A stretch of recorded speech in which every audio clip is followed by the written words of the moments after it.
जमुपंकराघवाचा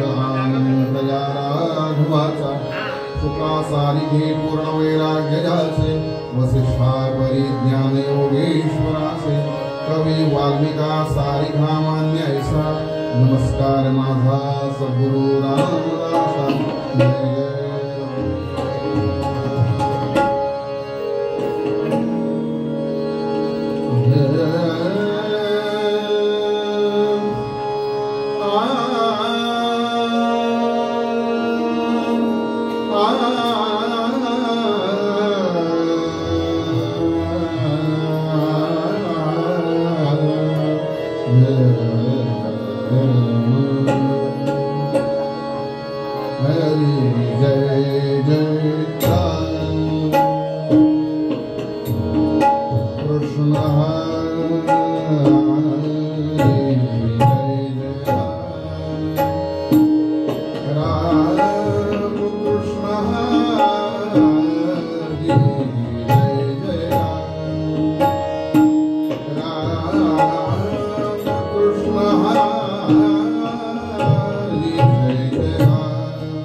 करुणा दृष्टि निहारी कृष्ण हरि जय जय राम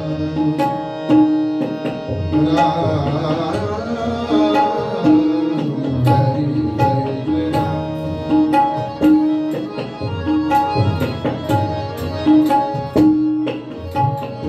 जाने कहाँ गए शरणागत हरि जय हरि जय जय राम जय जय राम हरि जय जय राम कृष्ण हरि रामदास माऊली दया करी रामदास माऊली दया करी वत्सा लागी धेनु जैसी वत्सा लागी धेनु जैसी करी करुणा साऊली दया करी करुणा साऊली दया करी रामदास माऊली दया करी रामदास माऊली दया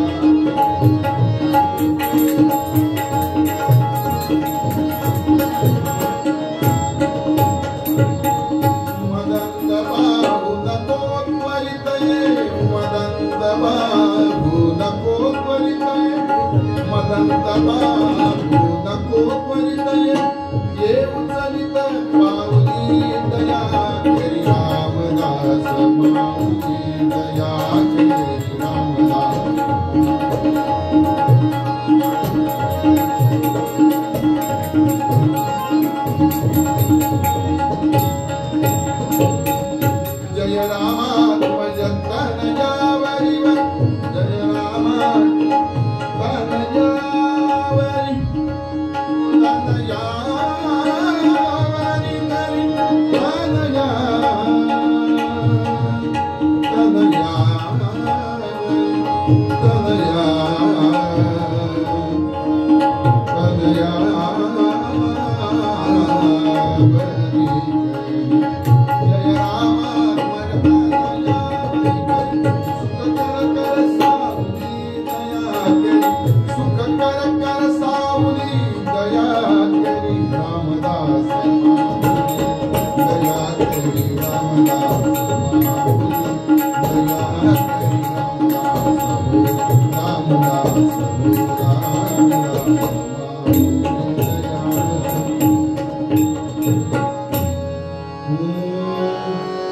रघुपति राघव राजा पतित पावन सीताराम बोला रघुपति राघव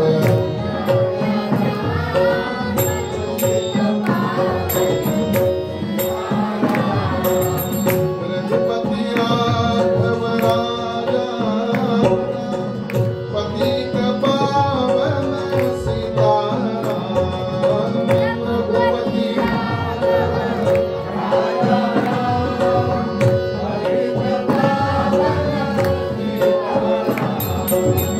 रघुपति राघव राजा पतित पावन सीताराम रघुपति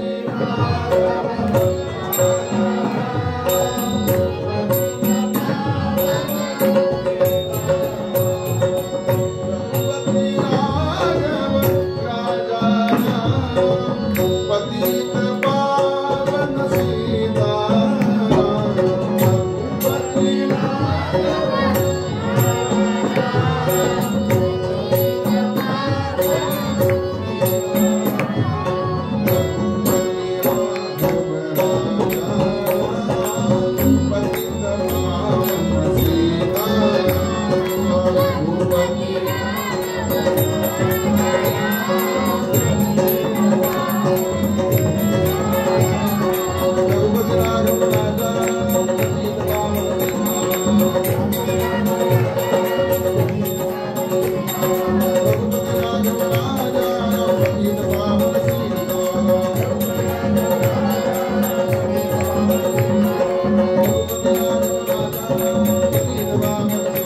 Raghunath Father.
भगवान लक्ष्मीनारायणच्या या पवित्र पुरातन मंदिरामध्ये उत्सवाच्या निमित्तानं कीर्तन श्रवणासाठी उपस्थित असणाऱ्या सर्व भाविक श्रोत्यांना नमस्कार करतो. ज्यांच्या वर्तनानं या जगामध्ये धर्म टिकून आहे, सज्जनता जागृत आहे, अशा सर्व सज्जनांना वंदन करतो. अधिकारी, साधक, उपासक, कलाकार मंडळी, बुवांना नमस्कार करतो आणि निरूपणाला सुरुवात करतो. निरूपणासाठी कालचाच अभंग आज घेतलेला आहे. म्हणजे बुवाला दुसरा येत नाही असा त्याचा अर्थ नाही. 4 चरणाचा अभंग आहे, पण 2 चरणांच्या लोकांसाठी नामदेव महाराजांनी लिहून ठेवलेला आहे. त्यांनी अनेक मागण्या त्याच्यामध्ये मागितलेल्या आहेत. त्यातला आपण एक गोष्टीचा विचार करत होतो. काल आपण पाहिलं, मनुष्य जन्माचे करावे सार्थक ऐसा दे विवेक पांडुरंग. विवेक या शब्दाचा अर्थ आपण पाहिला की निवड क्षमता. चांगलं काय वाईट काय हे कधीतरी एकदा कळलं पाहिजे, आणि ती कळण्याचीच व्यवस्था कथा कीर्तनामध्ये असते, प्रवचनामध्ये असते, टीव्हीतल्या सिरियल मध्ये नसते. म्हणून विवेक जागृत व्हावा याच्यासाठी काय काय करावं, तर त्याच्यासाठी उपाय सांगितले की शास्त्रांचा आधार घेतला पाहिजे. ज्या काही आपल्याला शास्त्रांनी गोष्टी सांगितलेल्या आहेत, हे करू नका, ते करू नका, बऱ्याच गोष्टी सांगितलेल्या आहेत. त्याचा उपयोग आपल्याला विवेक वाढवण्यासाठी होतो. म्हणजे चांगलं काय वाईट काय कळण्यासाठी होतो. आता एखादा म्हणेल मला सगळं शास्त्र कळलं की मग मी ते परमार्थ विवेक म्हणताय तुम्ही, ते काय ते बघीन म्हणता. सगळं शास्त्र कळणं अवघड आहे, लक्षात घ्या. सगळं मला माहिती होईल आणि मग मी त्याचा अभ्यास करेन असं म्हणणं म्हणजे ग्रॅज्युएशन झाल्यानंतर पहिलीच गेल्यासारखं आहे. सगळं मला कळणं अवघडच आहे. एका आयुष्यामध्ये कालच आपण बघितलं आयुष्याचं गणित किती असतं, किती वर्ष आपल्या हातामध्ये, किती दिवस मिळतात. त्याच्यात सगळ्याच गोष्टींचा अभ्यास करणं, सगळ्या शास्त्रांचा, पुराणांचा, वेदांचा सगळ्यांचा अभ्यास करणं हे फार अवघड आहे. म्हणून जी काही शास्त्र आपल्यासाठी सांगितली सगळं जमणं अवघड आहे आताच्या काळामध्ये. पण जेवढं जमेल तेवढं पाळणं फार महत्वाचं आहे. कारण ती शास्त्र आहेत ना, ती ऋषीमुनींनी लिहून ठेवलेली आहेत. त्यांना कुठेही ट्रस्ट स्थापन करायचं नव्हतं, मंदिर स्थापन करायचं, काही करायचं नव्हतं. त्यांनी तुमच्या आमच्या सर्वसामान्य जीवांच्या कल्याणासाठी ते सगळं लिहून ठेवलं. किती प्रकारचे शास्त्र आहेत आपल्याकडे, बरेच गोष्टी सांगितलेल्या आहेत. नमस्कार केल्यानंतर ते कट्टे असतात मंदिराच्या बाहेर, ते येऊन बसावं, खुर्च्या असतात होती, आणि मग पुढे जावं, असं आपल्याला एक शास्त्र आहे. दर्शन घेतल्यानंतर कसं दर्शन घ्यावं याचं पण एक शास्त्र आहे. नाही तर हल्ली जाता जाता लोक लांबूनच गाडीवरनं कारण काय काय लोकांना वेळच नसतो, मंदिरात यायला सुद्धा वेळ नसतो. आमच्या पुण्यामध्ये एक जण श्रोते मला भेटले, एकादशीचंच कीर्तन होतं आणि असं ज्ञानेश्वर माऊलींचं चरित्र मी सांगितलं. ते म्हणले आळंदी इथनं जवळ आहे. म्हटलं जाता का म्हटलं दर्शनाला? नाही म्हटलं कधी योग नाही आला. किती वर्ष राहताय पुण्यात? 40 वर्ष झाली म्हटलं. कधी योगच नाही आला हो म्हटलं. म्हटलं अरे बाबा, आता काय ज्ञानेश्वर महाराज काय त्या समाधीतून फोन करण्यात काय बाबा जरा येऊन जा दर्शनाला. वेळच नाही मिळत माणसा. 40 वर्ष पुण्यासारख्या तिथून 15 किलोमीटर वरती आळंदी असताना दर्शनाला जायला वेळ मिळत नाही. तसं सगळ्या मंदिरात असतं. आता गावात काय तुमच्या एवढीच लोक आहे? कीर्तन काय असतं माहित नाही? सगळं माहिती आहे. काय काय लोक स्पीकरवरती ऐकत असतील. असो, सगळ्यांनाच वेळ आहे असं नसतं. काही लोकांनी यायचं नसतं. आणि इथे काय वैयक्तिक कोणासाठी द्यायचं नाही, देवासाठी द्यायचं आहे. पण ते शास्त्र आहे. दर्शन घेताना कसं घ्यावं. दर्शन घेतल्यानंतर म्हणे त्या कट्टे असतात, हल्ली खुर्च्या ठेवतात, तिथे बसावं 2 मिनिटं आणि मग पुढे जावं आपल्या कामाला. पण तिथे का बसायचं याचं पण एक शास्त्र आहे. का बसायचं की दर्शन घेतल्यानंतर डोळे मिटून शांत बसावं. ज्या मूर्तीचं, ज्या देवतेचं आपण दर्शन घेतलेलं आहे मंदिरामध्ये, त्याचं दर्शन आठवावं मनामध्ये. तसं रूप जर डोळ्यासमोर सगुण रूप जर दिसत असेल तर आपल्या कामाला पुढे जावं. नाही दिसत असेल तर परत जाऊन दर्शन घेऊन परत येऊन बसावं, असं शास्त्र आहे. पण आधी कट्ट्याचे उपयोग वेगळ्या कारणासाठी होतात, ते कीर्तनात सांगायला नको. 7वा वेतन आहे तुम्हाला की आम्हाला, 8वा कोणाला, असं सगळं अशा चर्चा असतात सध्या त्या कट्ट्याच्या. असो, म्हणजे प्रत्येक गोष्टीचं शास्त्र आहे. हे करू नका, ते करू नका, असं बरेच सांगितलंय. सगळं शास्त्र कळेल.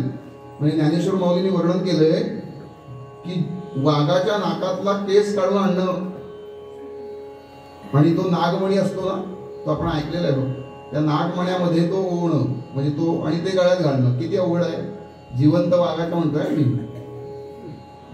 आपल्याकडे फिरतात काही पटकिरी वाघ, त्याच्या धरून त्याला नाकातला केस काढून घेऊन यायचं जिवंत वाघात. किती अवघड आहे. काय काय लोक तोंडात इकडे वाघ फिरतो आम्ही येत नाही. पण मला काल विसुकाकांची गंमत वाटली. ते वाघाचं एवढं महात्म्य सांगितल्यानंतर म्हटलं अरे काका एवढे एकटे जाणार आता वाघांब्यापर्यंत. त्यांना मी म्हटलं इकडे वाघ बी फिरतो, सावकाश जा. पण प्रेम असलं कीर्तनावर की कसं माणूस कुठूनही येतो. तिकडे एक कीर्तन ऐकून आलेले, त्यांचं कौतुक करतोय म्हणजे काय ते म्हणाले. तिकडे अडूरला पण कीर्तन ऐकून आले 7 ते 8, 8:30 नंतर इथे परत 12 वाजेपर्यंत बसले. सकाळी परत उद्योग होतेच, म्हणजे त्यांनाही कामं आहेत. कामं सगळ्यांना असतात. सांगायचा मुद्दा असं की आवड असली की सवड मिळते. दुसरं चरण तेच आहे, जेणे तुझे चरणी लागो माझी प्रीती. प्रीती म्हणजे प्रेम, भगवंताबद्दलची आवड असलं की बरोबर सगळ्या. आवड 3 प्रकारची असते माणसाला. एक म्हणजे सवड असली तर आवड असते. काय काय लोकांच्या निवडीची आवड असते. आम्हाला ते नाटक सिनेमा आवडतं, आम्हाला कीर्तन कीर्तन काही आवडत नाही. आणि सवडीची आवड असते. सवड मिळाली नाही बुवाने का आलो असतो, अशी आवड असते काय काय. म्हणून भगवंताबद्दलची आवड निर्माण होणं, भगवंताबद्दलचं प्रेम निर्माण होणं, याच्यासाठी विवेक सातत्याने जागृत असला पाहिजे. अनेक शास्त्र सांगितलेले आपल्याकडे, अनेक शास्त्र आहेत. त्याच्यामधलं एक म्हणजे उदाहरण द्यायचं झालं, कारण दृष्टांताशिवाय सिद्धांत पटत नाही. पूर्वीच्या काळी असं म्हटलं जायचं की उंबरठ्यावरती बसून शिंकू नका. आहे ना आपल्याकडे, सांगतात ना. कोणी मुलं शिंकत असते तर आजी सांगते तिकडे उंबरठ्यावर बसून शिंकू नका, तिथं बाहेर तरी उंबरठ्यावरती बसून शिंकायचं नाही. आजीला विचारलं का, आजी म्हणते मामाच्या पोटात दुखतं. तिला काय माहित नसतं. आता एखादा मुलगा म्हणाला की एखाद्याला मामा नसेल तर काय प्रॉब्लेम नाही शिंकायला, आणि एखाद्या मामाच्या विरुद्ध कोर्टात केस चालू असेल तर तपकीर घेऊनच बसायला पाहिजे उंबरठ्यावर. काय शास्त्र काय त्याच्या मागचं. आपल्याला शिंक किती सेकंदात येते आपल्याला कळत पण नाही, इतक्या वेळा शिंक येऊन जाते. पण तेवढ्या वेळात आपल्या बुद्धीची चालना असली पाहिजे की अरे इथे बसायचं. सो बारीक बारीक गोष्टी सतत सातत्याने विचार केला पाहिजे. आणि असं बाहेरचं उघड्यावरचं खाऊ नका असं सांगितलेलं आहे शास्त्र. जेवताना पाणी घेऊन बसावं, आहे ना शास्त्र. का बसावं? कारण आपली अन्ननलिका इतकी बारीक असते की एखादा भाताचा शीत जरी, कालच तुम्ही अनुभव घेतला असेल, म्हणजे मी घेतलाय तो, कधी मी ती खडीसाखरेतलं काही घेत नाही. काल काकांनी माझ्या हातातच दिलं कीर्तनाला बसायला, त्यातलं मी एक फक्त लवंगाचा तुकडा एवढा गाणं म्हणताना घशातच अडकला. 5 मिनिटं नुसतं येणार कार्यक्रम, बुवाना काय होतंय, पाणी होतं बाजूला म्हणून ते पहिल्या दिवशी तर हे म्हणाले की बुवाना पाणी काय नसतं चालतं, ते काय पितच नाही म्हणे. ते बाटली घेऊन येतात आपली बरोबर पाण्याची, पण काल ती पण आणलेली नव्हती. नशीब इथं पाणी होतं, ते गाली जायला तयार नाही, गाता येत नव्हतं. त्यामुळे म्हणजे पाणी का असावं बरोबर हे पण एक शास्त्रच आहे बहुतेक. खडीसाखर हे ठेवा म्हणून सगळीकडे गावोगावी ठेवतात. मग ते एवढासा भारताचा शीतकण जर अडकला तर काय जीव जातो माणसाचा. अनेक अशा घटना घडतात. मग पाणी पिणं हे काय फक्त हिंदू लोकांसाठी आहे का शास्त्र? सगळ्या लोकांना ठसका लागू शकतो, सगळ्या धर्मातल्या लोकांना ठसका लागू शकतो. म्हणून पाणी घेऊन जेवताना बसावं हे शास्त्र काय फक्त हिंदू लोकांसाठी नाहीये, सगळ्या धर्मातल्या सगळ्या जाती धर्मातल्या सर्वसामान्य लोकांसाठी हे शास्त्र आहे. लक्षात घ्या. बाहेरचं खाऊ नका उघड्यावर, तसं शास्त्र आहे. त्याचं एक जिवंत उदाहरण मी तुम्हाला सांगतो. आपण पुण्यामध्ये सहकार नगर भाग ज्यांना माहिती असेल, कोणी गेला असेल तर, एक 7-8-10 वर्षापूर्वीची गोष्ट आहे, घडलेली गोष्ट आहे, पेपरमध्ये आलेलं आहे. एकदा काय झालं, ते नवरा बायको IT मध्ये कामाला, IT क्षेत्रामध्ये सॉफ्टवेअर इंजिनियर, सकाळी 9-10 वाजता कामावर जायचे, संध्याकाळी 7-8 वाजता कामाला दोघंही यायचे. त्यांना एक छोटी मुलगी होती 4-5 वर्षाची. ती एकटीच घरात. हल्ली विभक्त पद्धतीमुळे घरात दुसरं कोणीच सांभाळायला नाही. मग काय करायचं, तिला पाळणाघरात देऊन ठेवायचं दिवसभर. ही सोय आमच्या शहरात. तिथे सकाळी जाता जाता कामावर तिला सोडायचं, संध्याकाळी येताना घेऊन यायचं, असं त्यांचा नित्याचा क्रम. आता दिवसभर तिच्या पुढे आई वडील नाही म्हटल्यानंतर संध्याकाळी तिचं काहीतरी कौतुक करावं म्हणून रोज त्याने काहीतरी खायला घालत होते येताना दुकानात आपलं. एकदा तिला असं पाणीपुरी खायला घातली. पाणीपुरी माहिती आहे? ते पाणीपुरी खायला घातली. ती रस्त्यावरती आमच्या पुण्या शहरामध्ये असतं, कुठेतरी झाडात काळोखात कुठेतरी उभे असतात. पाणीपुरी तिला खायला घातली आणि त्यातलं ते काय गोड पाणी असतं ते तिला इतकं आवडलं की रोज आल्यानंतर एकच हटतं आई बाबांकडे, पाणीपुरी खायची. असं बरेच दिवस चाललं होतं. आता दिवसभर बरोबर नाही म्हटलं तर तेवढाच हट्ट तिचा पुरवावा म्हणून रोज आपले तिला कौतुकाने घालतात, तिला आवडते म्हणून. 5-7 महिने झाले आणि एक दिवस असा प्रसंग आला, तिने पाणीपुरी खाल्ली, पाणी पियाली काय ते, आणि घरी आल्यानंतर 1-2 तासांनी तिच्या पोटात दुखायला. पोटात इतकं दुखायला लागलं की घरातले उपाय करून पाहिले पण काही बरं वाटत नाही. फॅमिली डॉक्टर होते, त्यांना नेऊन दाखवलं. त्यांनी लगेच सांगितलं की तिला मोठ्या हॉस्पिटलमध्ये ऍडमिट करावं. घेऊन गेले हॉस्पिटलमध्ये. तिथे सोनोग्राफी वगैरे केल्यानंतर डॉक्टर म्हणले तिचं ऑपरेशन करावं लागेल. ऑपरेशन करा. दुर्दैवानं ऑपरेशन करताना ती मुलगी गेली 4-5 वर्षाची. काय झालं होतं माहिती का? डॉक्टर म्हणाले तिने काय जे प्याले होती, खाल्लं होतं, त्याच्यातून ती गोम असते ना, गोम आपल्याकडे गोमच म्हणतात ना, ती जिवंत गोम त्या पाण्यात होती, ती तिच्या पोटात गेली आणि तिने तिचं काम करायचं ते केलं. सांगायचा मुद्दा असा आहे की असं उघड्यावरचं वगैरे काही खाऊ नका. का? आयुष्यभर नियम पाळायला लागतात. उपयोग कधीतरी एकदाच होतो, पण तो आपल्या कल्याणाचा असतो. लक्षात घ्या. म्हणून शास्त्र जी सांगितले ते तुमच्या आमच्या दक्षिणेकडे पाय करून झोपू नका, असं एक शास्त्र आहे. पूर्वी लोक म्हणे काय होते त्याला काय नाही फरक पडतो, पण आता विज्ञानवाद्यांनी सिद्ध केलेलं आहे पृथ्वी एक मोठं लवचिंबक आहे. ते स्वतःभोवती फिरता फिरता सूर्याभोवती फिरते. उत्तर ध्रुव दक्षिण ध्रुव. मोबाईल पण हल्ली उठशाशी घेऊन झोपू नका, असं शास्त्र आहे.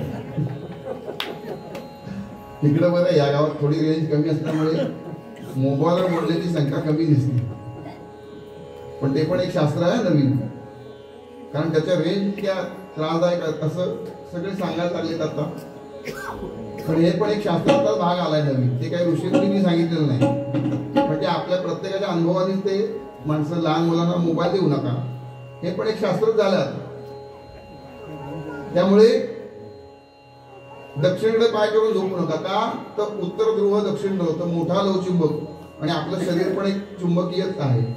त्याचा परिणाम आपण साधं ते चुंबक असतात ना बघा, ते त्याचं सारखं ध्रुव एखाद्या घेतले तर ते एका ठिकाणी येत नाही.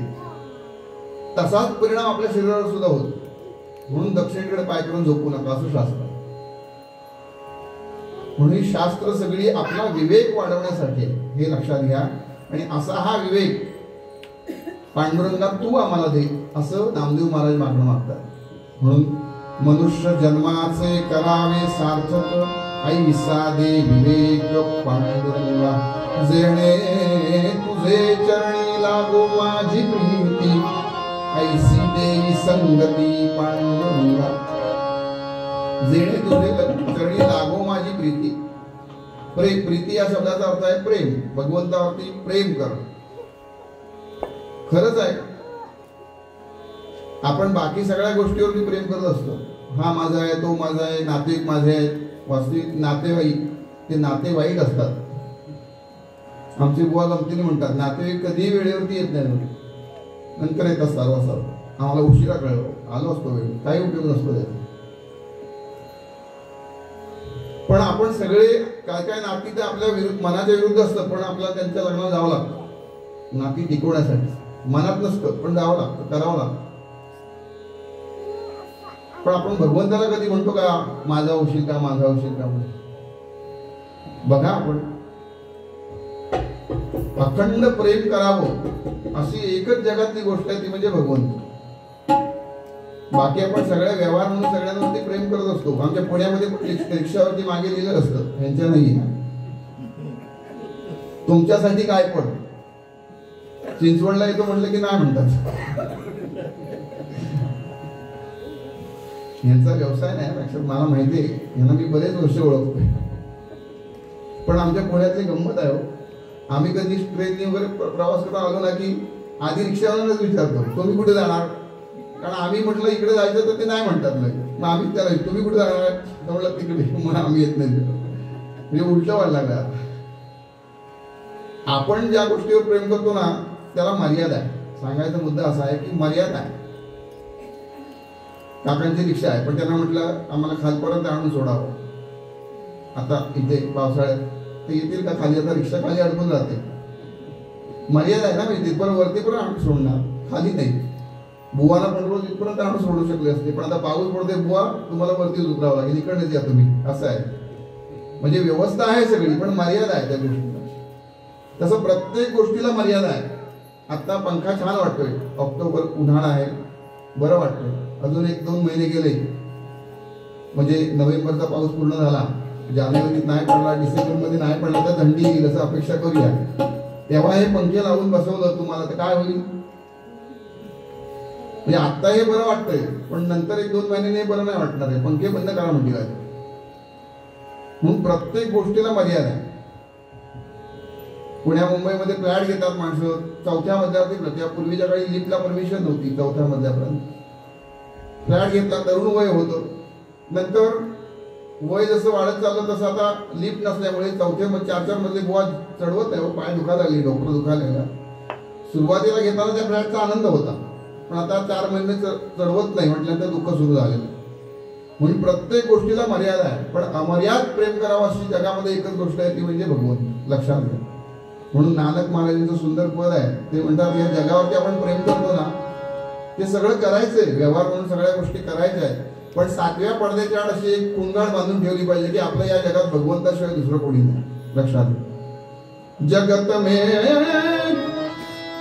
झूठी देखी प्रीत, जगत में झूठी देखी प्रीत, जगत में झूठी देखी प्रीत, अपने ही सुख सो सब लागे, अपने ही सुख सो सब लागे, क्या दारा ज्ञानी,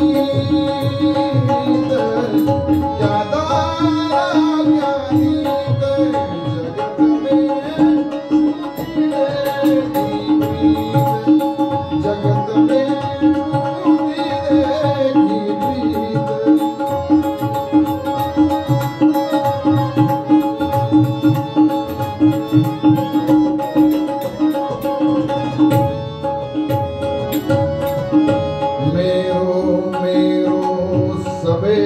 कहत है मेरो, हे माझा आहे ते माझा आहे, मुलं माझी, नातवंड माझी, बायको माझी, नवरा माझा वगैरे वगैरे सगळं माझं आहे. पण प्रत्येक गोष्टीला मर्यादा आहे असं आपण पाहतो. मेरो मेरो सबे कहत है, हित में हरियो चित, हित में हरियो चित. अंतकाल संगे नहीं है कोई,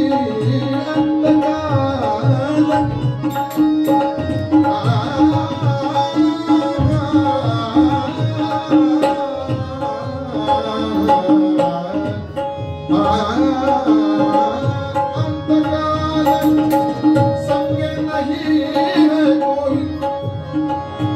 शेवटची वेळ की कोणी येत नाही. बरोबर लक्षात घ्या, शास्त्रकारांनी वर्णन केलेलं आहे प्रत्येकाची मर्यादा ठरलेली आहे. पत्नीची मर्यादा कुठपर्यंत? उंबऱ्यापर्यंत. तिथूनच रडार सुरू झालं असते, तिथूनच रडत रडत सांगतात की त्यांच्या हातातली फक्त अंगठी काढून घ्या म्हणे, तेवढीच आठवण उठली होती.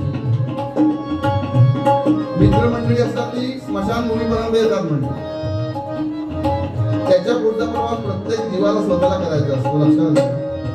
अंतकाल संगे नहीं है कोई, यही अचरज की रीत, जगत में झूठी देगी प्रीत, जगत में झूठी देगी प्रीत.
जय जय रघुवीर समर्थ.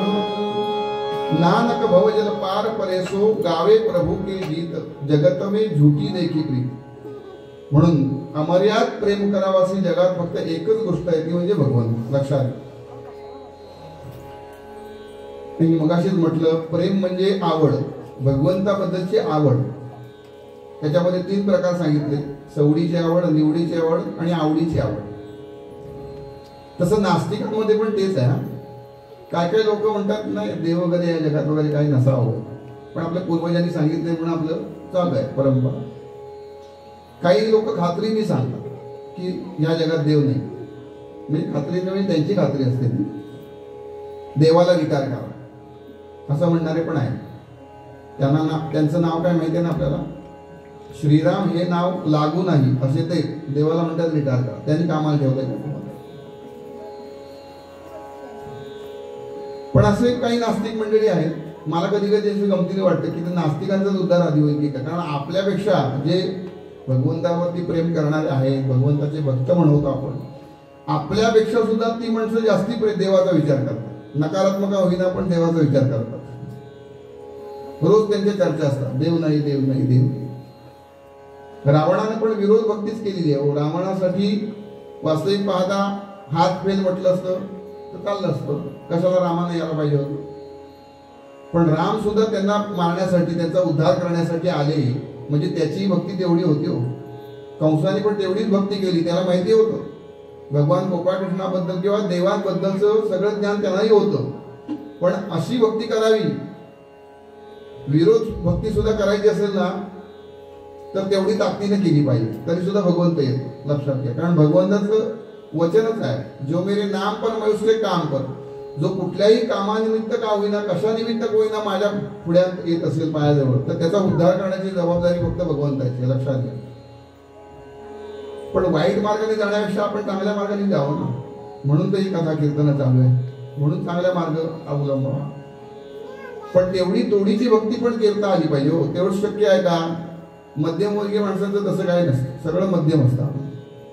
एक गोळी सकाळी, एक गोळी दुपारी, एक गोळी रात्री, एक सिरियल, 2 वेळचं जेवण, झालं, संपलं, दिवस झाला. म्हणजे भक्ती पण जोरात नाही आणि विरोध पण काही नाही, असं मध्येच असतं. म्हणून विरोध भक्ती सुद्धा करता आली पाहिजे. पण तसं आस्तिकांचं असं असतं, आवड कशी असली पाहिजे. एक आम्ही नेहमी दृष्टांत देतो, तो दृष्टांत सांगतो आणि पूर्वरंग थांबवतो. एकदा काय झालं, एक मित्र, बरेच वर्षांनी आमची भेट झाली, त्याला मी जेवायला बोलवलं आमच्याकडे. बरेच वर्षांनी शाळेत लहानपणाचा मित्र, घरी बोलवलं जेवायला. आता घरी बोलवल्यानंतर काहीतरी त्याला जेवायला द्यायचं म्हणजे काहीतरी व्यवस्थित केलं पाहिजे, गोड पदार्थ केला पाहिजे. पण मला माहिती होतं त्याला आवडतं काय. लहानपणी त्याला खूप बासुंदी आवडायची, इतकी बासुंदी आवडायची, नुसती बासुंदीच आवडायची. म्हणून मी घरच्यांना सांगितलं, मित्र येणार आहे, त्याला बासुंदी खूप आवडते, मला माहिती आहे. लहानपणी त्याला खूप बासुंदी आवडायची, बासुंदी करूया आपण. आम्ही दूध आणून पेढे नाही घातले त्याच्यात, किंवा चितळ्यांचे विकत नाही आणले.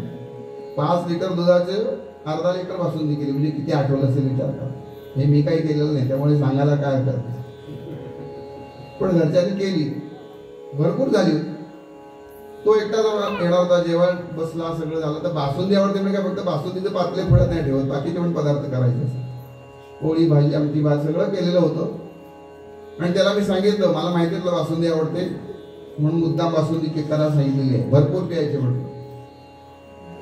आता बासुंदी त्यांनी आवडीनं 1-2-3 वाट्या वगैरे प्यायला सुरुवातीला. नंतर आमच्या घरच्या मंडळींनी त्यांना कुरकुरीत भजी करून आणली. भजी तळली तर काय, भज इथं जसे पापड आहेत तसे भजी. आता ती कांद्याची होती की नाही मला माहित नाही, आठवत नाही. ती भजी वाढली आणि भज त्यांनी एक खाल्लं आणि ते कुरकुरीत गरम गरम भज खाल्ल्यानंतर तो म्हणला, आता बासुंदी नको, भजी आणा. बासुंदी नको, भज्याचं ताट घेऊन या म्हणतो. अरे म्हटलं तुला बासुंदी आवडते ना, बासुंदी घे. याला बासुंदीची आवड म्हणता येईल का? म्हणजे आवडते बासुंदी पण खातोय काय? ह्याला खरी आवड म्हणता येईल का बासुंदीची?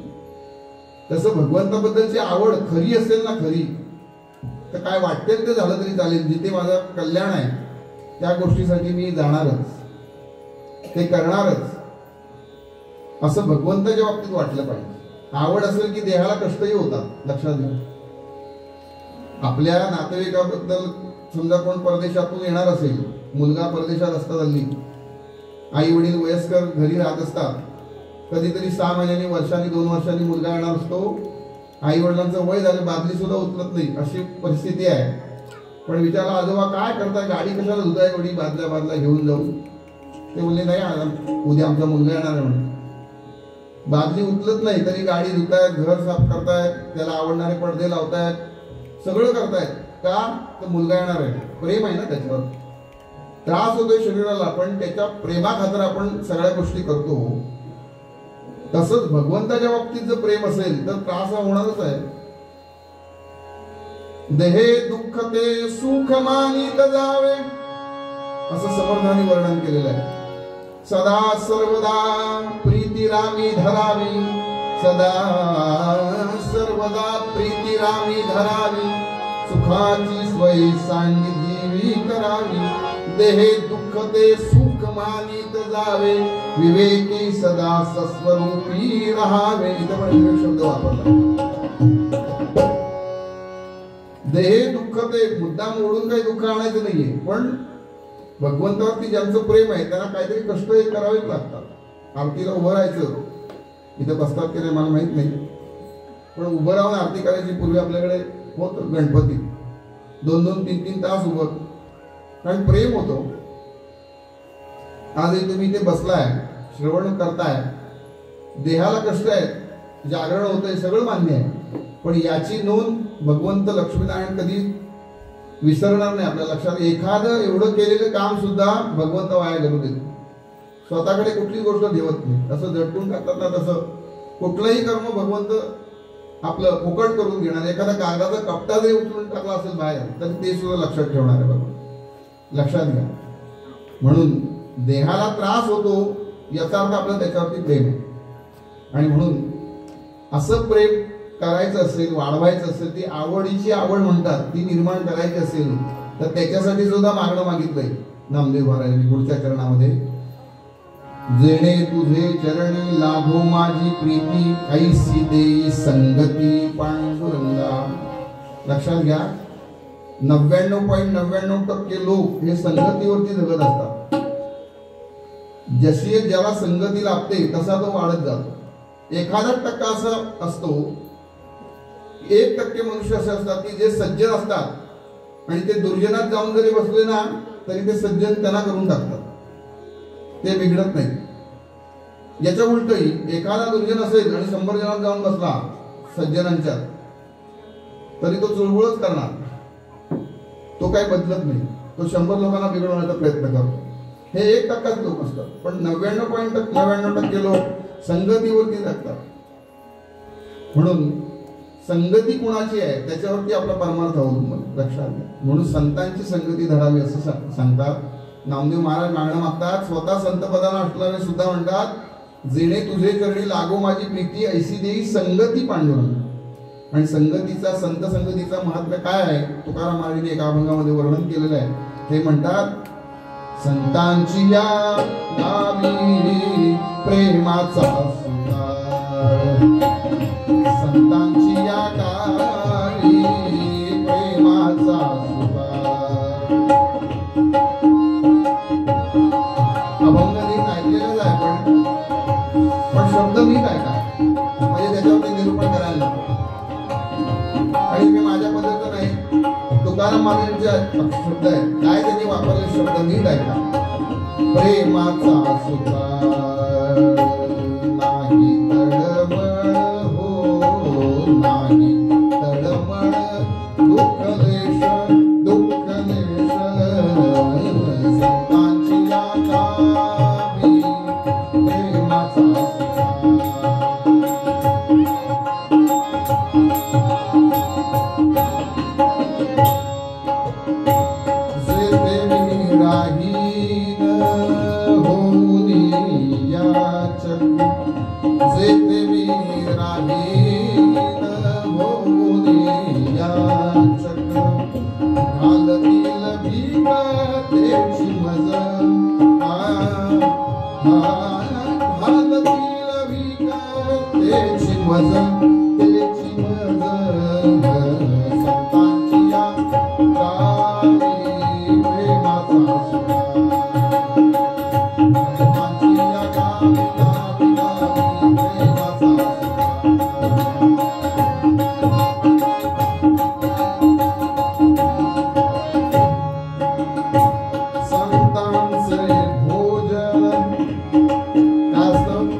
अमृताचे पान, संतांचे भोजन, अमृताचे पान करी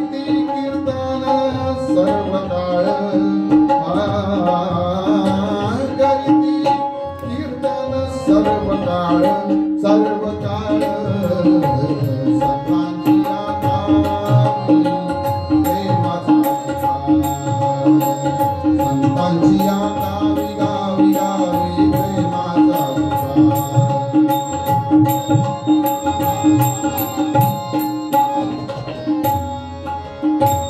संतांचा उपदेशाची पेठ संतांचा उपदेशाची पेठ संतांचा व्यापार काय होता संतांचा उपदेशाची पेठ प्रेम सुख साठ देती देती प्रेम सुख साठ देती देती घेती देती संतांची या गावी प्रेमाचा सुवास संतांची या गावी गावी गावी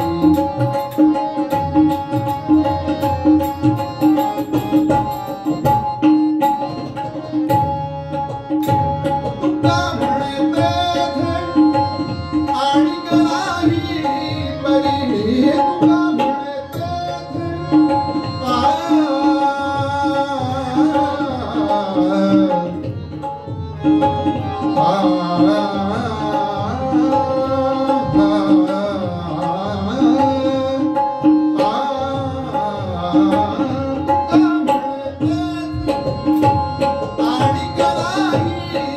बरी तुका म्हणे तेथे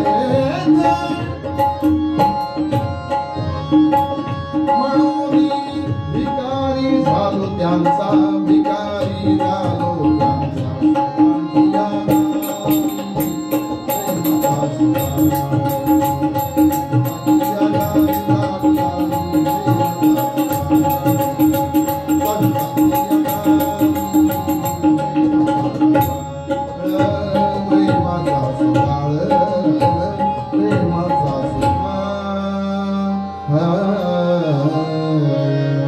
पंढरीनाथ महाराज की जय. संतांचा उदिम उपदेशाची भेट तुका म्हणे तेथे आणिक नाही परी म्हणून भिकारी झालो त्यांचा. तुकाराम महाराज स्वतः संत पदाला असणारे सुद्धा असं वर्णन करतायत की संतांच्या सहवासामध्ये मी भिकारी होऊन राहील तिथे, पण त्यांचा सहवास लाभावा, सज्जनांचा सहवास लाभावा. म्हणून संतांची किंवा संगती जर मिळाली तरच भगवंताबद्दलची आवड निर्माण व्हायला लक्षात, आणि ती आवडीची आवड निर्माण होते.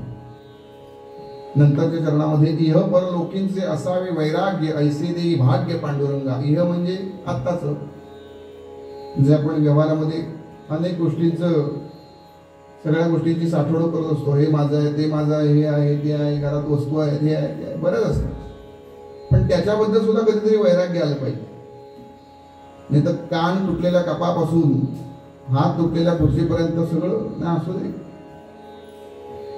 त्याच्यातच इच्छा म्हणजे त्याच्यातच मन रमायला. रोहिदास कांबारांचं संत जे आहेत त्यांचं पूर्व आयुष्य जे होतं ना ते संन्यासी होते. सगळं फक्त एक क्लिक झाला की भगवंताची कृपा होणार आहे एवढं त्यांनी साधना केली होती. पण त्यांच्या चरित्रामध्ये असं वर्णन केलेलं आहे, पूर्व आयुष्यामध्ये शेवटची वेळ आली, ते एका काशी क्षेत्री राहत होते, तिथे घाटावरती, आणि इकडे तिकडे अनवाणी फिरायचे. एका कोणीतरी भक्तांनी त्यांना चपला दिल्या, म्हणजे चांबड्याच्या खडावा म्हणतात त्या काळात, त्या दिल्या भेट म्हणून. पण त्यांनी काय त्या वापरल्या नाही, तशाच ठेवल्या त्या धर्मशाळेत कुंडीला अडकून. शेवटची वेळ आली, संन्यासी होते, मोठे होते, त्यामुळे सगळी त्यांची भक्त मंडळी दर्शनाला यायला लागली. त्याच्यात एक गणिका होती, ती पण आली दर्शनाला, आणि तिने हळूच त्यांच्या कानाजवळ जाऊन सांगितलं, महाराज शेवटची वेळ आहे, सांभाळ. त्यांना म्हटलं, ही मला काय सांगते की आयुष्यभर मी एवढी साधना केली, ही मला काय उपदेश करून जाते आता. असं म्हणता म्हणता त्यांचे डोळे लागले फिरायला, गरगर गरगर बघायला लागले. तर त्या धर्मशाळेत त्या खडावा त्यांच्या भक्तांनी दिलेलं दिसलं, आणि मनामध्ये तेच सुरू झालं की अरे एवढं प्रेमाने दिल्या पण मी वापरलंच नाही, कधी घातलाच नाही. आणि त्याचाच विचार करत करत असताना मृत्यू झाला. पुढचा जन्म चपलांच्या दुकानातच. तिथे येऊन रडायला सुरुवात केली. अनेक महिने रडतात रडतात म्हणून ती गणिकच त्याच गावातली आली. पुन्हा तिने त्यांच्या कानात जाऊन सांगितलं, मागच्या जन्मीची चूक आता सुधारा म्हणजे. लक्षात घ्या, म्हणजे जन्म घेणे लागे वासनेच्या संगी असं म्हटलेलं आहे एकनाथ महाराजांनी. म्हणून किती गोष्टीमध्ये आपलं मन अडकवायचं कारण एखादी इच्छा निर्माण झाली ना की त्याचीच वासना होते नंतर. आता इथे मी उभा आहे 2-3 दिवस या गादीवरती. गादीच्या छान आहे. ह्यांना विचारलं कुठून आणला, चांगला आहे, आपल्या बॉर्डरमध्ये मिळतो का? ते बोलले नाही, तळीवर मिळतो. दुकान कुठलं? म्हटलं जाता जाता वेळ मिळतो का बघूया. पण नाही मिळाला. मग फोन नंबर घेतला त्या दुकानदार, मला पण तसा हिरवीला आहे ना गालीचा तसा पाहिजे. ते म्हणजे पाठवत येतो पुण्याला. झालं, सुरू झालं ते. मग ते येईपर्यंत महिना लागणार म्हणले. मग महिनाभर त्याचं चिंतन, कधी पाठवला म्हणलं, तुमचं पार्सल पाठवलेलं आहे, आता ते व्यवस्थित येते की नाही. नोव्हेंबरमध्ये पण पाऊस पडतो, पावसात भिजला तर खराब होईल. झालं त्याचं चिंतन, त्याची वासना तयार झाली. असं प्रत्येक गोष्टीची वासना, इच्छा निर्माण झाली की तिथे वासना आहे. म्हणून इह परलोकींचे असावे वैराग्य. नुसतं गळ्यात माळा घातल्या, भगवीत टिळा लावला, कपडे घातले म्हणजे संन्यासी झाला असं मुळीच नाही. अंतरंगातलं वैराग्य महत्वाचं आहे. मग त्यांनी जीनची पॅन्ट घातली असली तरी चालेल, पण अंतरंगातलं वैराग्य फार महत्वाचं आहे, लक्षात घ्या. म्हणून ते वैराग्य फार महत्वाचं आहे आणि ते असं सहजासहजी मिळत नाही. परलोकींचे असावे असं पण मागितलेलं आहे. परलोकी म्हणजे कुठलं? मृत्यूनंतरचं जीवन. आपण गरुड पुराणामध्ये ऐकलेलं आहे. ती नदी पार करायची असेल तर म्हणे जिवंतपणे गाय दान करा. ते शास्त्राप्रमाणे सगळं बरोबर आहे, पण त्याच्यात अडकून राहू नका असं सांगितलं. की नाही तर त्याचं चिंतन नाही. काय लोक म्हणतात ना, माहितीये आपण जाणार माहितीये, पण नाव आपलं राहिलं पाहिजे. म्हणून मग टाटा मंदिर, बिर्ला मंदिर अशी मंदिरं व्हायला लागलेली आहे. स्वतःच्या नावाचीच मंदिर. आपण जाणार आहे सगळ्यांना माहितीये, पण आपलं नाव राहिलं पाहिजे, म्हणजे वासना निर्माण तिथेच आहे. म्हणून असं वैराग्य पांडुरंगा तू आम्हाला दे असंही मागणं 3ऱ्या चरणामध्ये मागतात. शेवटच्या चरणाचं नामा म्हणे निसो आत्मा सर्वा होती ऐसी देई मती पांडुरंगा. त्याचा आपण उद्याच्या पूर्वरंगामध्ये विचार करूया. आज थांबतो. पूर्वरंगामध्ये नामदेव महाराजांनी त्यांच्या उपासनेमध्ये मागणं मागितलंय, तेच आपण मागूया. म्हणून नामदेव महाराज म्हणतात, मनुष्य जन्माचे करावे साधक, मनुष्य जन्माचे करावे साधक, मनुष्य जन्माचे करावे साधक, मनुष्य जन्माचे करावे साधक. ऐसा दे विवेक पांडुरंगा,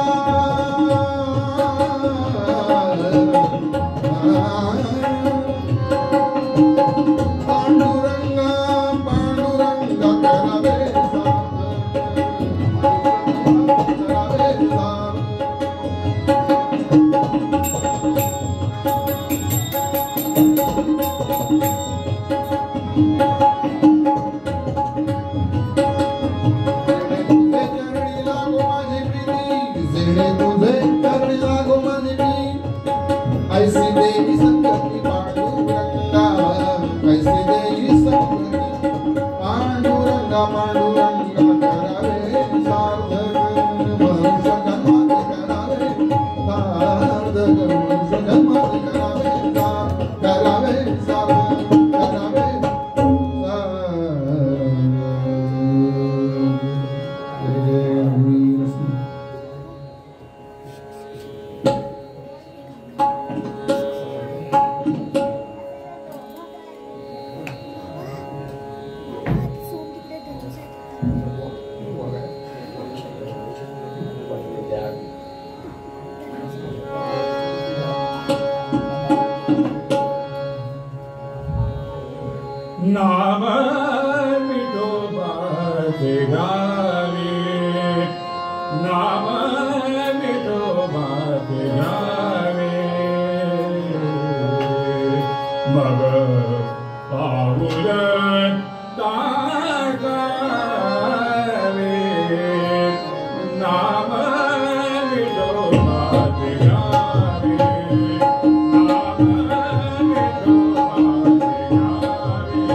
अध्यक्षांनी मला एक विनंती केली सर्व सभासदांसाठी कीर्तन झाल्यानंतर संस्थेच्या सर्व सभासदांनी थांबायचे ते महत्वाचं काम आहे पूर्ण करायचे धन्यवाद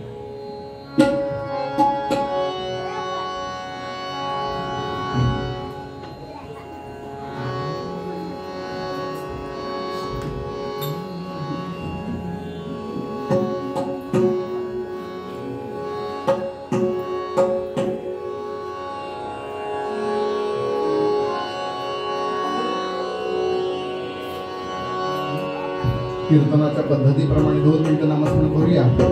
अतिशय मध्यंतरामध्ये सुंदर पद सादर केले त्याबद्दल त्यांना धन्यवाद देऊया. खणखणीत टाळी वाजवा आणि दुखाने नामस्मरण करूया. लागोल या पाया विनवित तुम्हाला कर टाळी बोला मुखे नाम. श्रीराम जय जय राम श्रीराम जय राम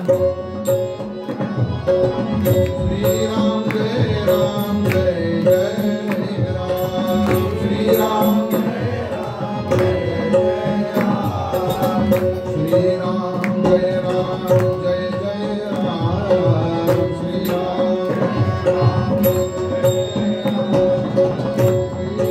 जय राम जय जय राम श्रीराम जय राम जय राम श्रीराम जय राम जय जय राम श्रीराम जय राम जय जय राम श्रीराम जय राम जय जय राम श्रीराम जय राम जय जय राम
जागो मोहन प्यार प्यार तू जागो मोहन प्यार जागो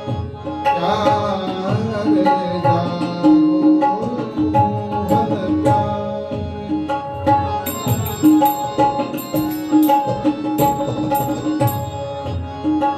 प्यार सावरी सुरत मोहे मन ही भावे सावरी सुरत मोहे मन हे भावे उठी उठी नंद किशोर तुम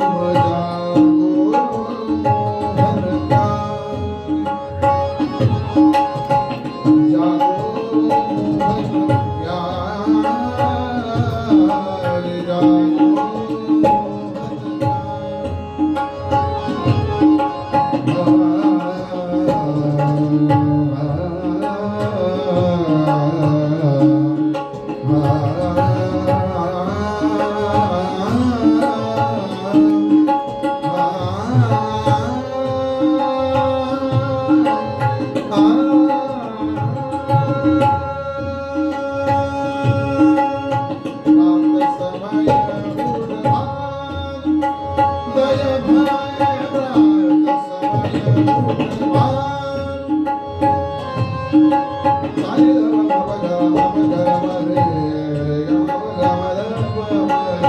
जागो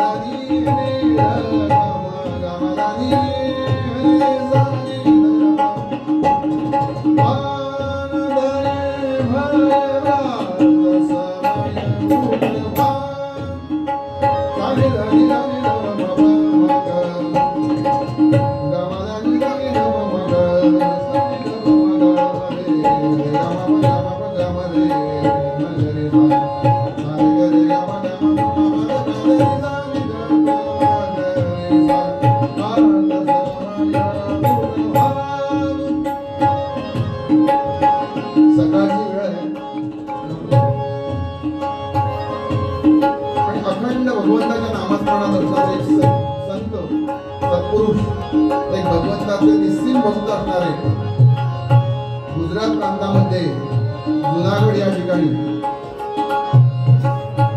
अखंड भगवान गोपाळकृष्णाची पूजा करणारे आणि त्यांचा अधिकार इतका होता की ते ज्यावेळेला भजन गायचे त्या प्रत्यक्ष भगवान गोपाळकृष्ण स्वतःच्या गळ्यातला कंठा त्यांच्या गळ्यामध्ये घालायचे. काय अधिकार असेल. कवी होते पण भगवंताचे निश्चित भक्त. भगवंतावरतीच त्यांनी सगळे काव्य केलेलं लक्षात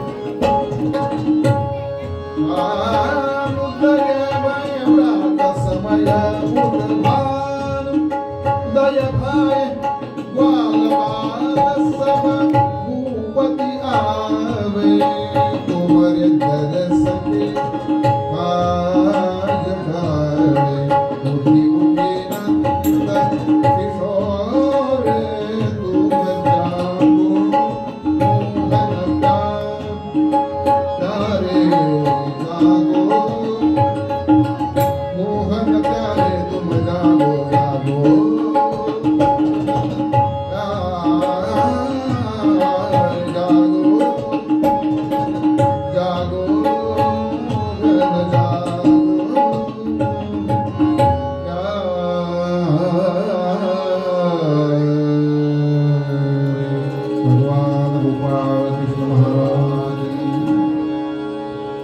कोण होते?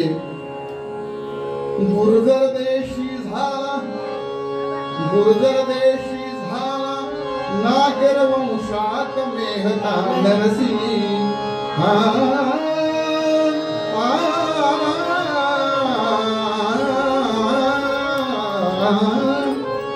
गुर्जर देशी झाला नागर वंशात मेहता नरसी. तच्चरितामृत परसा संत कथा श्रेव्य श्राव्य हो सरसी. सीतापते राम राम राम रघोत्तम राम राम राम राम सीतापते राम राम राम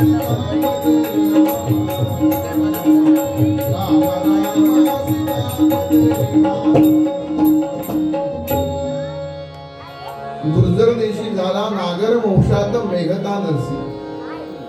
भगवंताचे निस्सीम भक्त असणारे वास्तविक घराकडे सगळी सावकारी होती, पण भाऊबंदकीच म्हणतात ना ती त्या काळातही आहे आणि आताही आहे.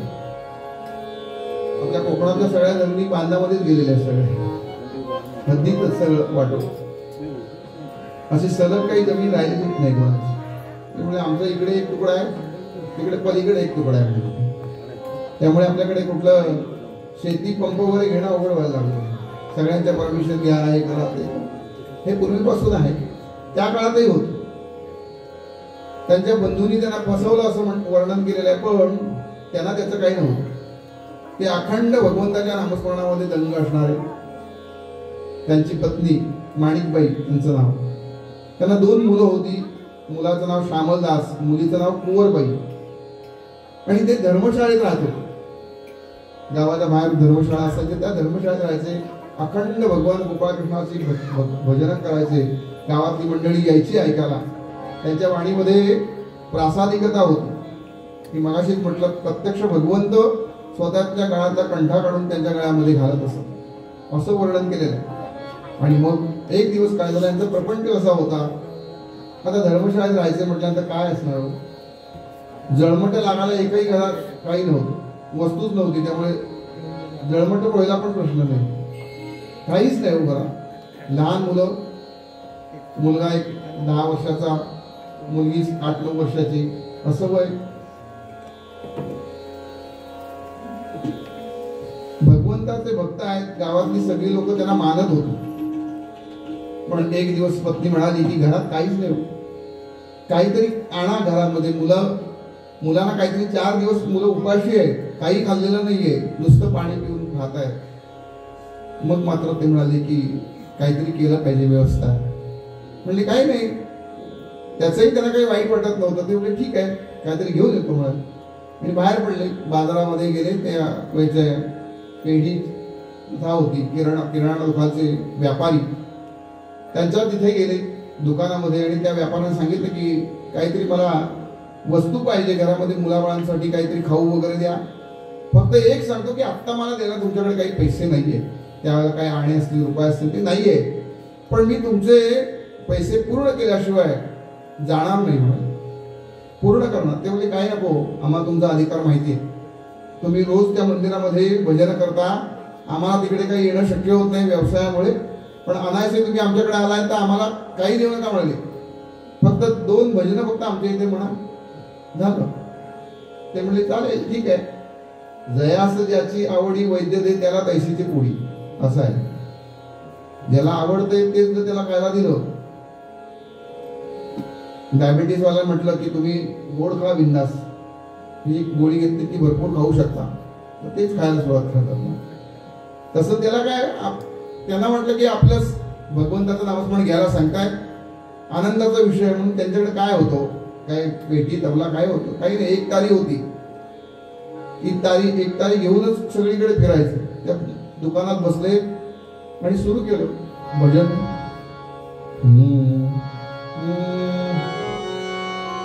तुम बिन मेरी कौन खबर ले, गोवर्धन गिरिधारी, गोवर्धन गिरिधारी. तुम बिन मेरी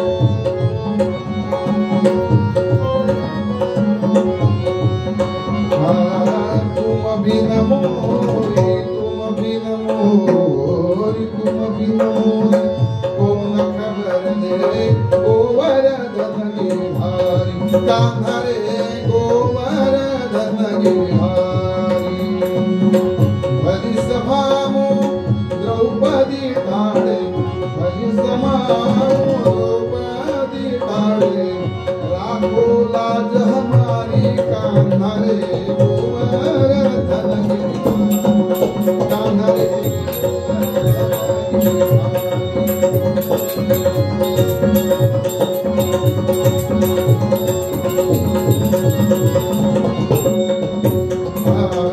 तुम बिन मोरी तुम बिन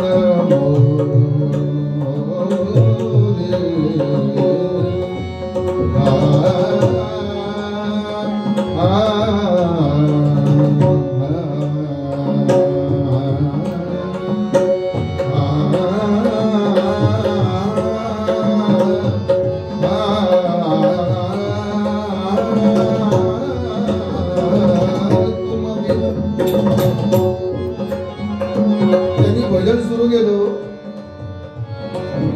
आणि त्यांची ती प्रासादिक अभंग ऐकून ते गायन ऐकून भगवंत तर प्रसन्न होतच होते, पण त्या दुकानामध्ये त्या व्यापाऱ्याच्या दुकानामध्ये येणारे गिराईक सुद्धा त्यांच्याकडेच ऐकत बसले.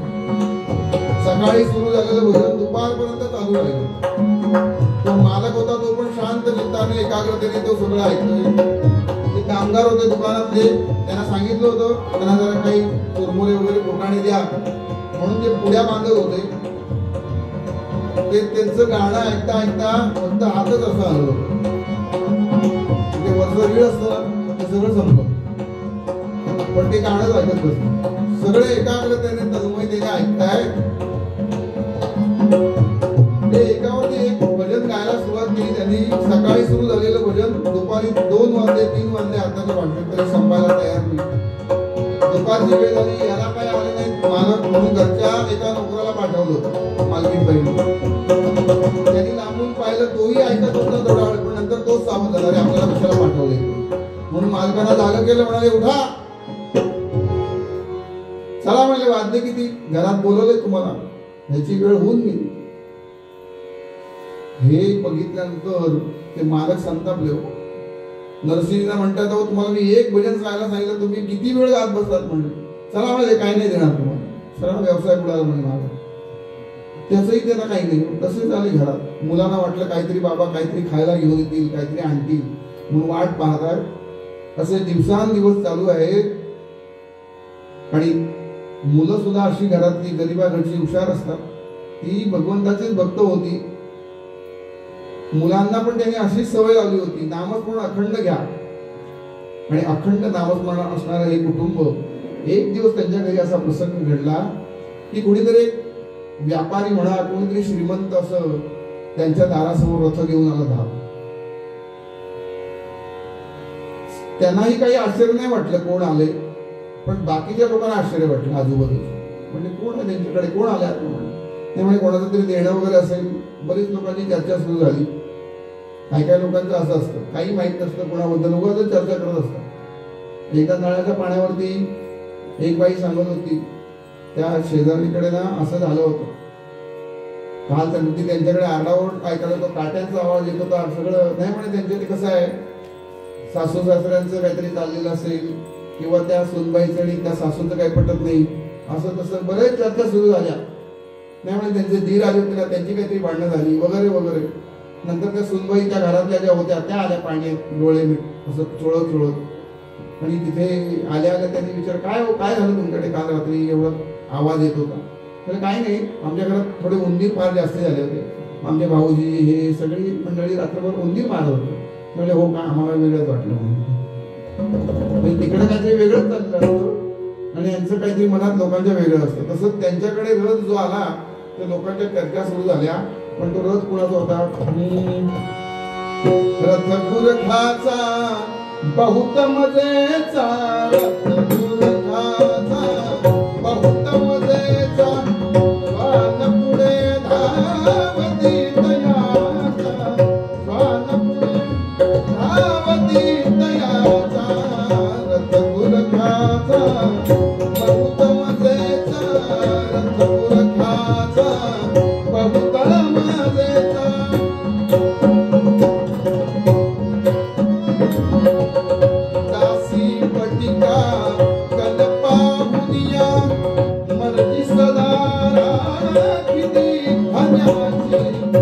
दासी पटिका कल्पाहुगिया मर्जी सदारा किती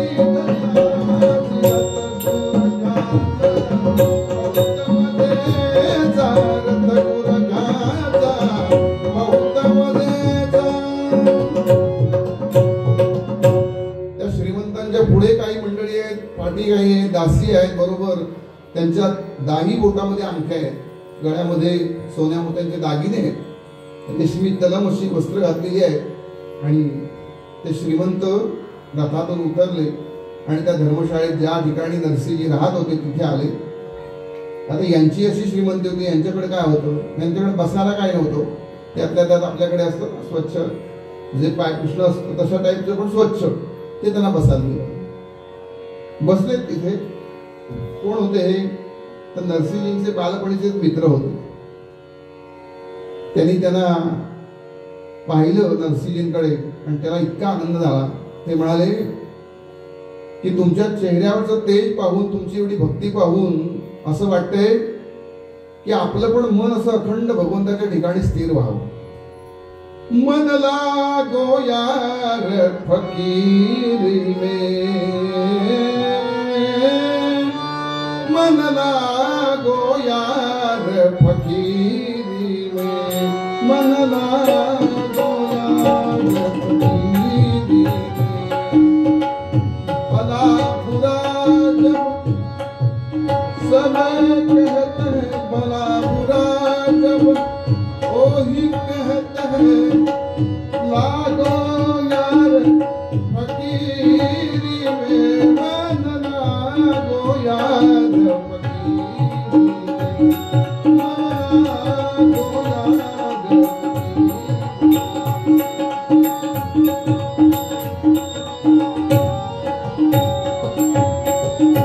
भला बुरा जब साथ नहीं दे, भला बुरा जब साथ नहीं दे, करी गुजरान गरीबी में, मन लागो यार फकीरी में, मन लागो यार फकीरी में, मन लागो यार फकीरी में. तुमच्यासारखंच अखंड असं भगवंतांच्या चिंतनात राहावं असं सारखं वाटतं. ते म्हणाले की त्याच्यात काय मोठं आहे, आमच्यासारखं तुम्ही भजनाला या, तुम्हालाही आनंद मिळेल. ते म्हणाले मी आज आलो ते वेगळ्या कारणासाठी. ते म्हणजे काय कारण आहे? म्हणजे तुमच्या मुलीची कीर्ती मी ऐकलेली आहे. तव कन्यकेची कीर्ती ऐकून मागावया मज पुत्रा कारण. त्यांच्या मुलीचं नाव कुंवरबाई. तीही अखंड भगवंताची भक्त आहे. लहान होती वयानं, पण तिच्याही 9 वर्षाचं वय होतं. 9 वर्षात भवेत कन्या असं म्हटलेलं. पण ती पण अधिकारीच होती आणि तिची कीर्ती ऐकून ते आले होते की आपल्या मुलांपूर्वीच्या काही 9 वर्षात भवेत कन्या, 9व्या वर्षी मुलींची लग्न होतं. आता ते योग्य आहे की नाही? आता 9 वर्षात म्हणजे कन्येला 9व्या वर्षी कन्या म्हणतात. नंतर मग ते वाढत जातं. आता 1वर 8, 4वर 0 वगैरे वगैरे चालतात. पण पूर्वी काळी 9 वर्षात मुलगी आहे, लग्नाचं वय आहे, त्यांनी मागणी करायला माझ्या मुलासाठी. ते म्हणाले मी कोण तिचं लग्न ठरवणार म्हणून.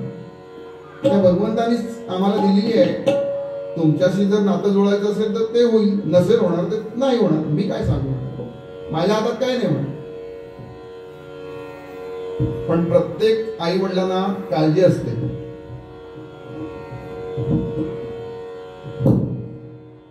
उपवर होता कन्या, उपवर होता कन्या, पितयाच्या काळजास कातरते. काळजी कातरते असं वर्णन केलं. कितीही श्रीमंताची मुलगी असो किंवा गरीबाची असो, पण त्या आई वडिलांना काळजी असतेच मुलीची, लक्षात घ्या. नरसिंहजी म्हणाले की होणार असेल तर होईल, नाही होणार असेल तर नाही. मी काही सांगू शकत नाही म्हणाले. पण त्यांच्या पत्नीने आतून त्यांना सांगितलं, खुणवलं. हो म्हणा, एवढं मोठं स्थळ आलेलं आहे, श्रीमंतांकडचं आहे, त्यांनी खून केली, पण याने असंच उत्तर दिलं, व्हायचं असेल तर होईल, भगवंताची कृपा, भगवंताची इच्छा असेल तर होईल. ते श्रीमंत म्हणाले, काय त्याची काय पत्रिका वगैरे, पूर्वीच्या काळात पत्रिका वगैरे पाहायची. त्यांना वाटायचं की काय, श्रीमंतांना असं वाटतं की कुठले जरा आडवे येत आहेत, त्यांचे म्हणाले शांतीत घालून टाकतो, काय असेल ते पाहतो म्हणाले. ते म्हणजे घेऊ, तिची जन्मतारीख वगैरे सांगितली. त्यावेळेला मी सगळी व्यवस्था करतो, काही तुम्ही करायचं काय, फक्त मुलीला घेऊन या. आणि त्यांनी मुहूर्त काढून पाठवला आणि लग्नाचा मुहूर्त ठरला. काही महिन्यांनी लग्नाचा मुहूर्त ठरला आणि त्याप्रमाणे आता यांच्या घरची तयारी काय होती, नरसिंहच्या घरात तयारी काय होती लग्नाची, काहीच नाही. ते जे नेहमी भजनाला येणार होते त्यांनाच सांगितलं, मुलीचं लग्न आहे, चला. सगळे निघाले, टाळ वगैरे घेऊन भजन करत वारकरी सगळे निघाले. वरात अशीच निघाली आणि त्यांच्या गावात जाऊन पोचले. पण त्याच्यात कुळ धर्मकुळाचार काय होता यांच्याकडचा, वाढा बया प्रेम. संतांच्या घरचा कुळा धर्मकुळाचार काय असतो नीट ऐकून ठेवा. वाढा बया प्रेम भक्तिभाव धर्म, वाढा बया प्रेम भक्तिभाव धर्म, वाढा बया प्रेम भक्तिभाव धर्म. कुळाचार नाम विठोबाचे, कुळाचार नाम विठोबाचे, वाढा बया प्रेम भक्तिभाव धर्म, वाढा बया प्रेम भक्तिभाव धर्म, वाढा बया प्रेम, वाढा बया प्रेम, वाढा बया प्रेम. भगवंताबद्दलचं प्रेम वाढावं याच्यासाठी जे करायला लागतं तोच त्यांचा कुळधर्म आहे, लक्षात. आणि सगळ्या येणाऱ्या भक्तांना, त्यांच्याकडे येणाऱ्या भजनातल्या लोकांना घेऊन ते निघाले वरातीला मुलीला घेऊन. आणि त्यांच्या गावामध्ये काही कोसावरतीच गाव होतं, जुने मित्रच होते, पण ते श्रीमंत होते. आता त्यांच्याकडचा कुळधर्म कोणाचा म्हणजे मोठाच असणार. त्यांनी थाटमाट सगळी तयारी केली लग्नाची. त्यांची सगळी श्रीमंत पाहुणी मंडळी बोलावली आणि मुहूर्ताच्या वेळेला बरोबर शुभमंगल सावधान एवढं म्हटलं तरी तुळशीचं लग्न चाललेलं आहे सगळीकडे. स्वस्ती श्री गणनायकं गरद्गजं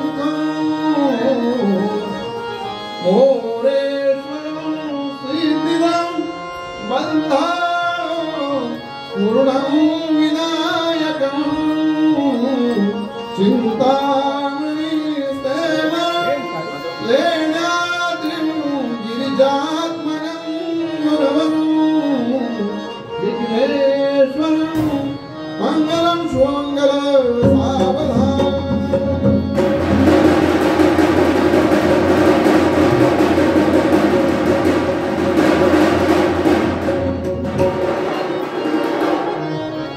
शुभमंगल सावधान, शुभमंगल सावधान, सावधान शुभमंगल सावधान, शुभमंगल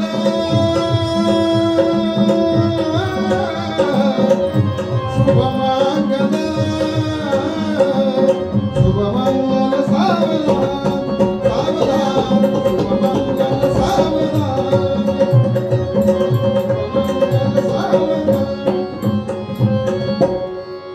असं म्हटलं की लग्न लागलं, आपल्या सगळ्यांची आठवण येईल आपल्या त्या दिवसाची.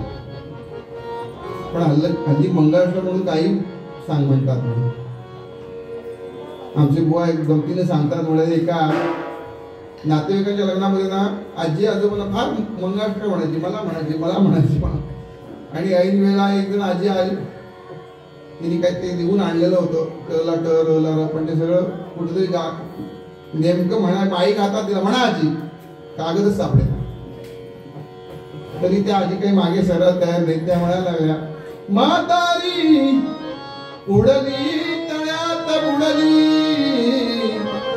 प्रत्यक्ष म्या पाहिली दादाने वर काढुनी नदी तिरी नेवोनिया.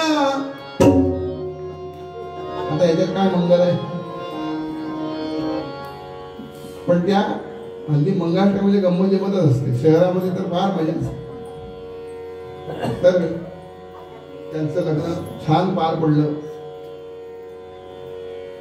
आणि ती लहान मुलगी, लग्न झालेलं 9 वर्षाचं वय काय असेल बघा तिची, आणि त्या घरामध्ये राहू लागली. त्या मोठा बंगला त्यांचा वाडा, आणि त्या वाड्यामध्ये राहू लागली. वडील म्हणजे नरसिंहजी त्या गावातच पुढे महिनाभर राहिले. तुम्ही म्हणाल का महिनाभर राहिले? का महिनाभर राहिले?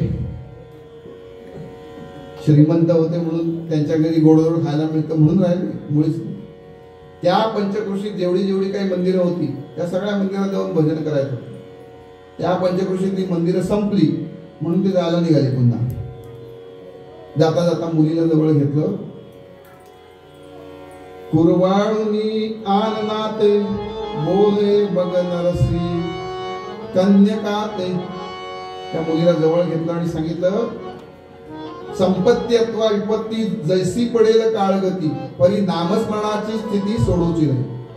कशी संपत्ती, आता तो श्रीमंत घरामध्ये आहेस, उद्या गरिबी जरी आली कुठल्याही परिस्थितीमध्ये भगवान गोपाळकृष्णांचं नाव सोडू नकोस, नामस्मरण सोडू नकोस. एवढाच उपदेश त्या बारक्या मुलीला केला आणि तिच्याकडे पाठ फिरवली आणि निघून गेली. परत मागे वळून सुद्धा पाहिजे. सगळी त्यांच्यावर आलेली गावातली मंडळी निघून गेली. वर्ष 6 महिने होऊन गेले, 8 महिने होऊन गेले, वर्ष व्हायची वेळ आली.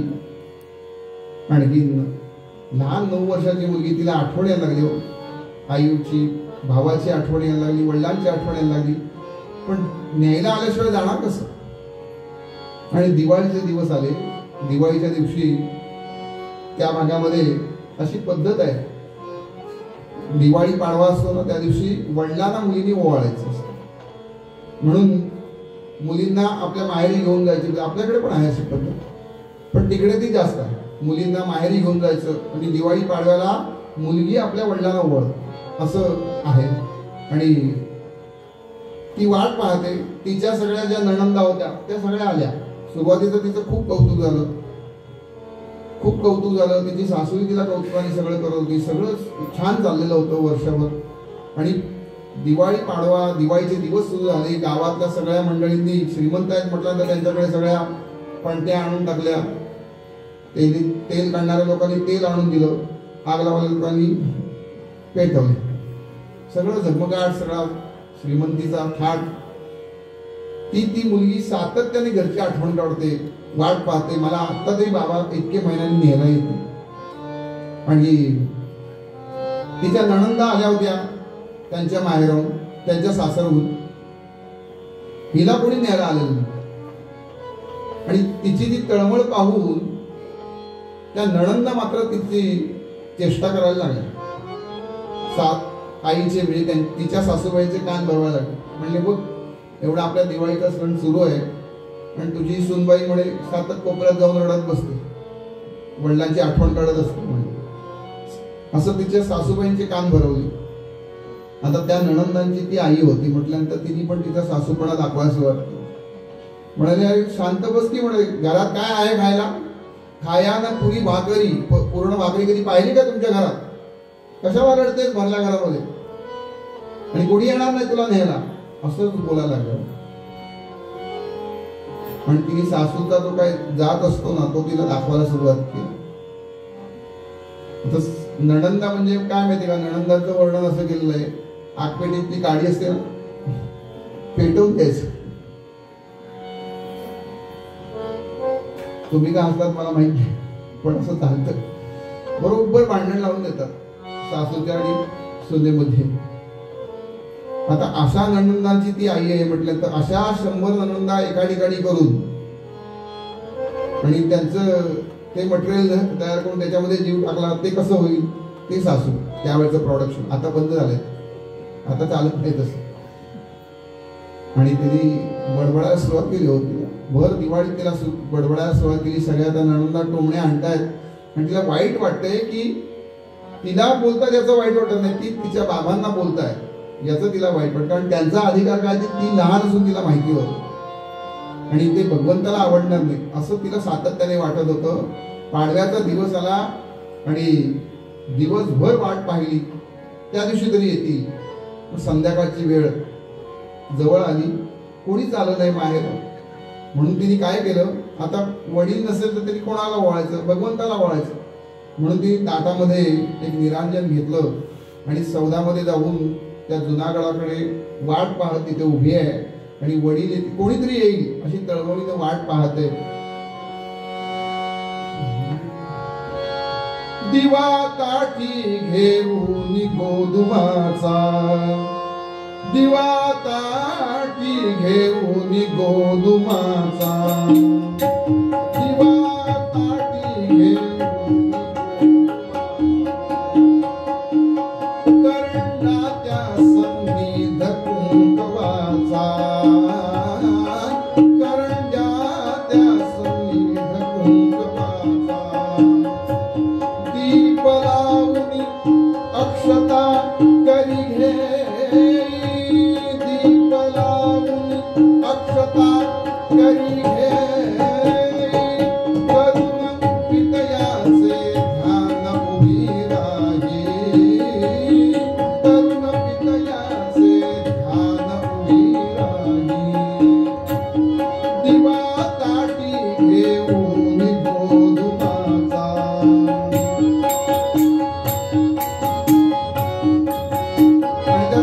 जुनागडाकडे तोंड करून बघते.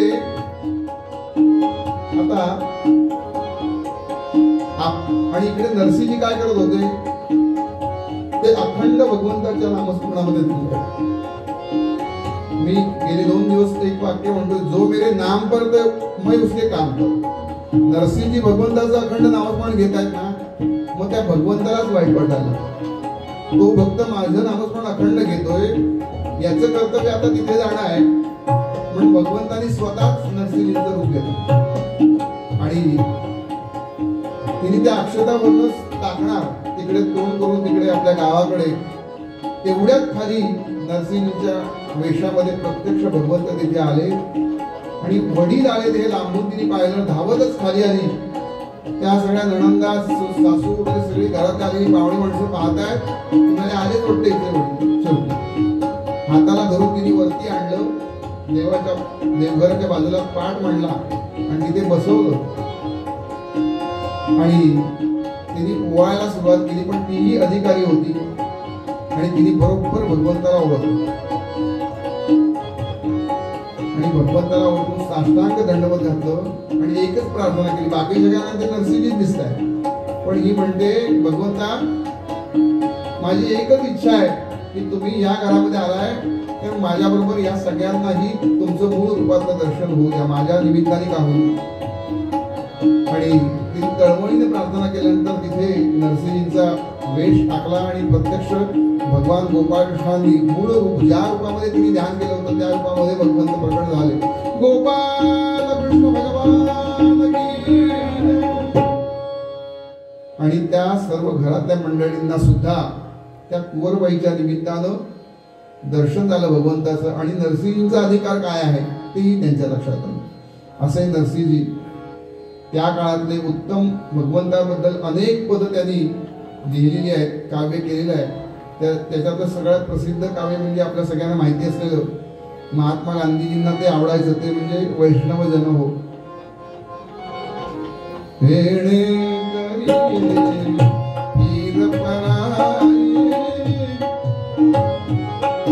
अशी अनेक काव्य त्यांनी केली भगवंताबद्दल. भगवंताचे परिपूर्ण कृपा त्यांनी संपादन केली आणि त्यांनीच नव्हे तर त्यांच्या मुलांनी सुद्धा मुलींनी सुद्धा तो अधिकार प्राप्त केला फक्त नामस्मरणाचा. आणि अशी आवड त्यांना जशी होती, तिला जशी होती, तशी आवडीची आवड जर निर्माण करायची असेल तर असंच संतांच्या सहवासामध्ये असलं पाहिजे आणि त्याच्यासाठी भगवंताचीच कृपा पाहिजे. म्हणून नामदेव महाराज भैरवीच्या स्वरामध्ये नामदेव महाराज पांडुरंगाकडे हेच मागणं मागतात, जेणे तुझे चरणी लागो माझी प्रीती, ऐसी देई संगती पांडुरंगा.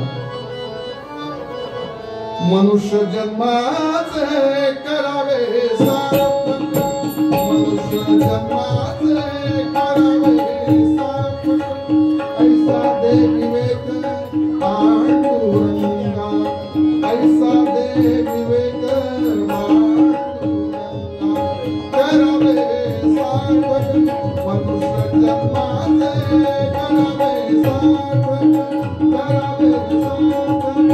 करावे झालेली कीर्तन सेवा भगवंताच्या चरणी अर्पण करूया. झाले कीर्तन शेवट मनिर्घा श्री जानकीचा बरा कीर्तनरंगी वाजवा करणारी नाम सुषे पालना होय ते तू कल्याण साम्राज्य सुखराशी अवे भागवा युगे 28 विजय